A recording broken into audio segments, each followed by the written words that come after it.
नमस्कार विद्यार्थी मित्रांनो, आज MPSCने संयुक्त गट ब पूर्व परीक्षा 2026ची फायनल आन्सर की जाहीर केलेली आहे आणि या फायनल आन्सर की नंतर गट ब संयुक्त पूर्व परीक्षेचा एक्सपेक्टेड कट ऑफ काय असेल हे आपण या व्हिडिओमध्ये बघणार आहोत.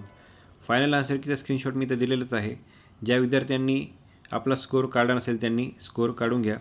याच्यामध्ये 2 चेंजेस आहेत. म्हणजे एक प्रश्न कॅन्सल झालेला आहे जो सायन्सचा एक्सरेचा प्रश्न आहे आणि एका प्रश्नाचं उत्तर इथं चेंज झालेलं आहे. कापसाची गाळाच्या जमिनीत वाढ होते जो ॲसर्शन आणि रिझनवाला क्वेश्चन होता तो इथं आयोगाने याचं उत्तर चेंज केलेलं आहे. आधी याचं आयोगाने उत्तर 4 दिलेलं होतं, आता याचं आयोगाने उत्तर 1 दिलेलं आहे. सो एकंदरीत हे 2 चेंजेस झालेले आहेत. या 2 चेंजेसनंतर एक्सपेक्टेड कट ऑफ काय राहील हे आपण या व्हिडिओमध्ये बघणार आहोत. त्याआधी आपण बघूया की कट ऑफ ठरणारे घटक कोणते आहेत. जर आपण 2025च्या प्रिलिम्समध्ये बघितलं तर तोही एक अवघड असा पेपर होता आणि तेव्हा 758 इथं वॅकन्सीज होत्या आणि कट ऑफ हा ओपन कॅटेगरीचा 51.25 होता. एकंदरीत या वर्षीच्या आपण जर पोस्ट बघितल्या तर सध्याच्या घडीला 552 आहेत, पण याच्यामध्ये 40 SRच्या पोस्ट वाढणार आहेत. याचं नोटिफिकेशनसुद्धा लवकरच येईल. सो एकंदरीत 592 पोस्टसाठी ही ॲड असेल आणि मुख्य परीक्षेसाठी 16 ते 17 पट विद्यार्थी वॅकन्सीच्या घेतले जातात. तसेच आपण आपल्या सर्वांना माहिती की यावर्षीचा जो पेपर होता तो मॉडरेट टू डिफिकल्ट होता. क्वांट आणि लॉजिकल रिझनिंग हे सुद्धा लेंदी होतं. जर कट ऑफ आपल्याला माहिती की डेसिमल पॉईंटमध्ये असतो, जसं की 2025चा 51.25 एवढा कट ऑफ होता. जर एखाद्याला 51 मार्क असतील तर तो सुद्धा इथं परीक्षा क्वालिफाय होत नाही. त्याच्यामुळे हा डेसिमल पॉईंटमधला कट ऑफ सुद्धा इथं महत्त्वाचा असतो.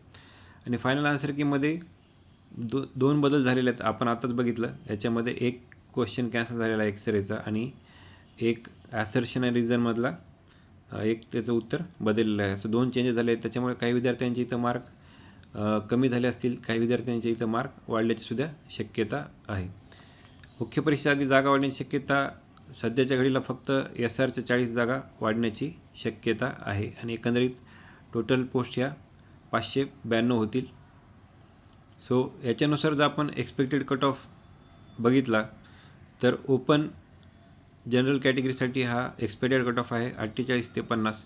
तसेच OBCसाठी सुद्धा हा एक्सपेक्टेड कट ऑफ जो आहे तो ओपन एवढाच असेल 48 ते 50. SC कॅटेगरीसाठी एक्सपेक्टेड कट ऑफ हा 44 ते 46 असेल. ST कॅटेगरीसाठी 42 ते 44. SBC कॅटेगरीसाठी 47 ते 49.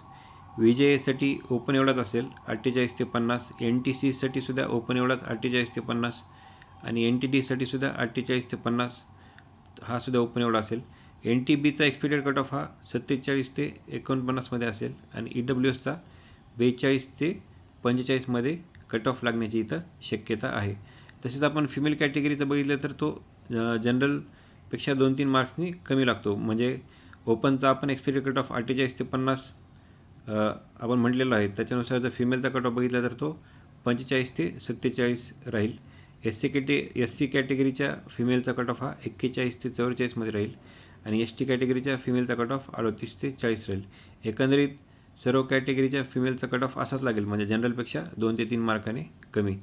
सो एकंदरीत हा एक्सपेक्टेड कट ऑफ आहे आणि लवकरच आयोग रिझल्ट जाहीर करील. सर्वांना शुभेच्छा. धन्यवाद.